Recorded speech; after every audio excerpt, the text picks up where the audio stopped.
Kitty Telugu కథలకు స్వాగతం. అందరికీ నమస్కారం అండి. కథలోకి వెళ్ళే ముందు మీరు నా ఛానల్ని కొత్తగా చూస్తున్నట్లయితే సబ్స్క్రైబ్ చేసుకొని సపోర్ట్ చేయగలరని ఆశిస్తున్నానండి. సబ్స్క్రైబ్ చేసుకోరు ప్లీజ్.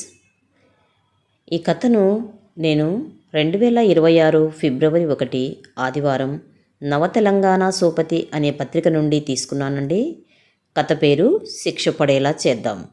కథ రచయిత్రి శశి గారు. ఇక కథలోకి వెళ్దామండి. కాలింగ్ బెల్ విని వస్తున్నా అంటూ తలుపు తీసిన మీనాక్షి ఎదురుగా నిలబడిన కూతుర్ని చూసి బాధ, కోపం, సంతోషం 3 భావాలు ఒకేసారి కమ్ముకోగా అప్రయత్నంగా చేతుల్లో మొహం దాచుకుని ఏడుస్తూ నేల మీద కూలబడింది. పక్కనే ఉన్న సోఫాను ఆసరా కోసమా అన్నట్లుగా ఆనుకుని నిశ్శబ్దంగా ఏడవసాగింది. కాలింగ్ బెల్ శబ్దం విని ఎవరు అంటూ హాల్లోకి వచ్చిన కుమార్ ఎదురుగా గుమ్మం బయట సూట్ కేసుతో నిలబడిన కూతురు వైష్ణవిని చూసి ఒక్క క్షణం షాక్ అయి నిలబడిపోయాడు. వెంటనే తేరుకుని రామ్మా వైషు రా అంటూ భార్య వైపు చూస్తూ మీనాక్షి లే ఏంటి ఏడుపు అంటూ భార్యను లేవదీసి వైష్ణవి పక్కన ఉన్న సూట్ కేసును అందుకుని రారా అంటూ కూతురు చేయి పట్టి లోపలికి తీసుకెళ్లాడు. తండ్రి చేయి తగలగానే అప్పటి వరకు గూడు కట్టుకుని ఉన్న ధైర్యం కరిగిపోయి నాన్నా అంటూ తండ్రిని పట్టుకుని పెద్దగా ఏడ్చేసింది. కూతురు ఏడుపు చూసి తట్టుకోలేక తండ్రిని పట్టుకుని ఉన్న వైష్ణవిని వెనుక నుండి పట్టుకుని ఏడ్చేసింది మీనాక్షి. తల్లి స్పర్శ తగలగానే ఏడుపు ఇంకా పెద్దదై తండ్రిని వదిలి తల్లిని పట్టుకుని ఏడవసాగింది.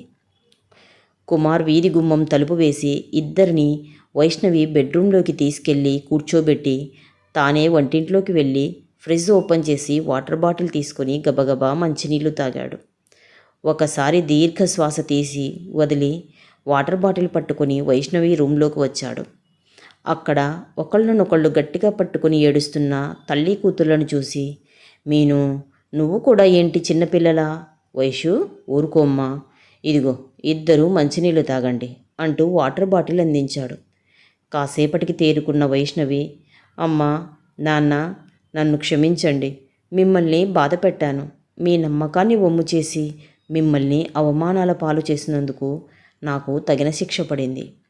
చచ్చిపోదామనిపించింది, కానీ నాతో పాటు ఇప్పుడే ఊపిరి పోసుకుంటున్న నా కడుపులోని ప్రాణాన్ని చంపుకోలేకపోయాను. అక్కడ ఉండలేక మీ దగ్గరికి వచ్చేశాను అంటూ మళ్ళీ ఏడవసాగింది.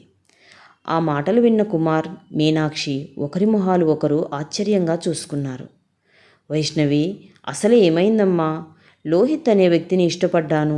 కులాలు వేరు, ఆస్తుల తారతమ్యం ఉంది కాబట్టి మీరు చెబితే ఒప్పుకోరు. అందుకే ఇంట్లోంచి వెళ్ళిపోతున్నా. అతన్నే పెళ్లి చేసుకుంటాను. నా కోసం వెతకొద్దు. నన్ను వెనక్కి తీసుకురావాలని మీరే ప్రయత్నం చేసినా నేను ఆత్మహత్య చేసుకుంటాను అని ఉత్తరం రాసిపెట్టి వెళ్ళావు కదా. అది చూసి మీ నాన్న నేను ఎంత ఏడ్చామో. చుట్టాలు తెలిసిన వాళ్ళు సూటిపోటి మాటలు అన్నా ఎలాగోలా తట్టుకుని బతికేశాం.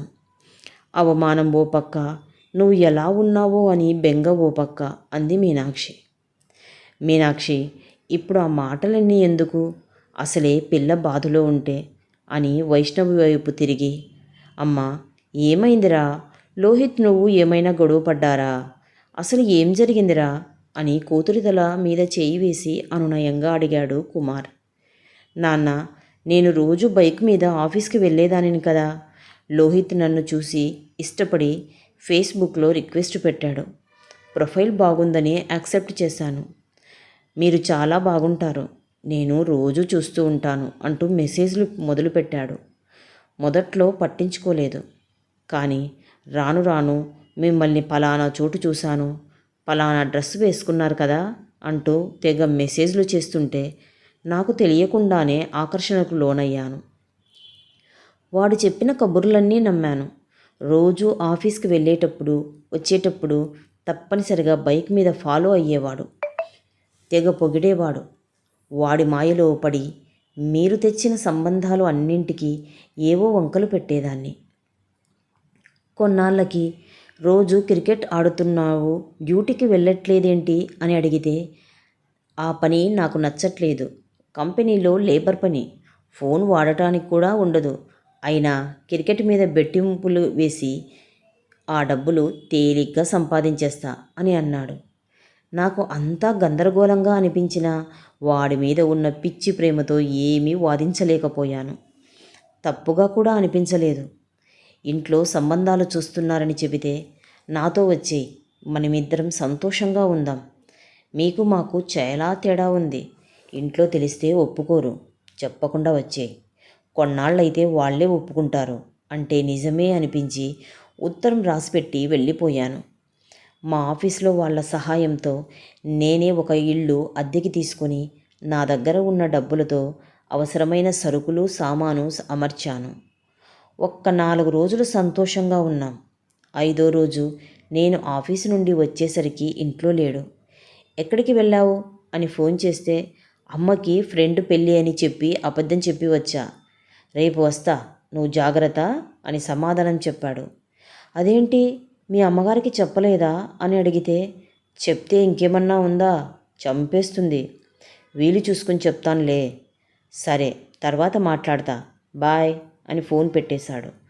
తర్వాత నుండి రోజు కాకుండా ఎప్పుడన్నా రావడం మొదలుపెట్టాడు. ఉన్న కాసేపు కూడా బెట్టింగ్లో ఓడిపోయాను, అది కట్టడానికి అప్పు చేశాను, చీటీ వేశా, అదీ కట్టలేదు, టెండర్ తీసుకున్న వాళ్ళు ఫోన్ల మీద ఫోన్లు చేస్తున్నారు అంటూ ఇలా బాధలు ఏకరువు పెట్టేవాడు. నాకు వీలైనంత డబ్బులు ఇచ్చేదాన్ని. వాడి ఫోన్ రీఛార్జ్ కూడా చేసేదాన్ని నాన్న. ఒక్కరోజు కూడా ఇంట్లోకి తన డబ్బులతో ఏమీ తేలేదు. నేను డబ్బులు ఇస్తే తెచ్చిపెట్టేవాడు. అదైనా అతను వస్తే వచ్చినప్పుడు తేవాలనిపిస్తే 8 నెలల్లో నాకు ఒక్క మూర మల్లెపూలు కూడా కొనిపెట్టలేదు. నేను ఒక్కదాన్నే ఉండలేకపోతున్నా అని కానీ ఇంట్లో ఇబ్బందులు ఏమైనా చెప్పపోతే మధ్యలోనే ఆపేసి, నీకేంటి, ఉద్యోగం ఉంది, బోలెడంత జీతం వస్తుంది, నాకేముంది, బోలెడన్ని అప్పులున్నాయి, ఫ్రెండ్ దగ్గర కూడా అప్పులు చేశా, అమ్మ డబ్బులు ఇంట్లో ఇవ్వడం లేదు, ఏం చేస్తున్నావు అని తిడుతోంది అంటూ మళ్ళీ మొదలుపెట్టేవాడు. ఎప్పుడైనా ఒంట్లో బాగోలేదని ఫోన్ చేస్తే అవునా, జాగ్రత్త, రెస్ట్ తీసుకో అని ఫోన్ పెట్టేసేవాడు. ఎన్ని రోజులైనా మళ్ళీ నేను ఫోన్ చేస్తేనే మాట్లాడేవాడు. ఎలా ఉందని ఫోన్ కూడా చేసేవాడు కాదు. అదేంటి అని అడిగితే నీకు తోడుగా ఉండాల్సిన సమయంలో నీ దగ్గర లేకుండా బాధ పెట్టా కదా, మొహం చెల్లక రాలేదు అనేవాడు తప్ప ఏమైనా ఇబ్బంది అయిందా, ఎలా ఉన్నావు, ఏం చేశావు అని మాట వరుసకు కూడా అడిగేవాడు కాదు. ఎప్పుడైనా గట్టిగా నిలదీస్తే నిజమే, సుఖంగా ఉన్న నీ జీవితంలోకి వచ్చి నిన్ను కష్టాల పాలు చేశా అంటూ మాట్లాడటం రావడం తగ్గించేసేవాడు. కడుపుతో ఉన్నాను అని తెలిసిన దగ్గర నుండి అసలు రావడం మాట్లాడటం మానేశాడు. నేను ఫోన్ చేసి అదేంటని అడిగితే ఇష్టమైతే ఫోన్ ఎత్తి వస్తా వస్తా అన్నీ వచ్చి తీరిగ్గా మాట్లాడతా అంటాడు. లేకపోతే ఇంట్లో ఉన్నా మళ్ళీ చేస్తా అనో, మ్యాచ్లో ఉన్నా అనో చెప్పి ఫోన్ పెట్టేస్తాడు. అసలు నేను ఎందుకు ఫోన్ చేశాను, ఏదైనా అవసరమా, ఇబ్బందా ఏమీ కనుక్కోడు. మళ్ళీ ఫోన్ కూడా చేయడు. ఇంకా మారతాడు మారతాడు అని ఎదురు చూసి చూసి అలసిపోయాను. ఈ కడుపే లేకపోతే చచ్చిపోయేదాన్ని అంటూ మళ్ళీ బావురుమంది వైష్ణవి. కుమార్, మీనాక్షి ఇద్దరూ ఒక్క నిమిషం స్తబ్దుగా ఉండిపోయారు.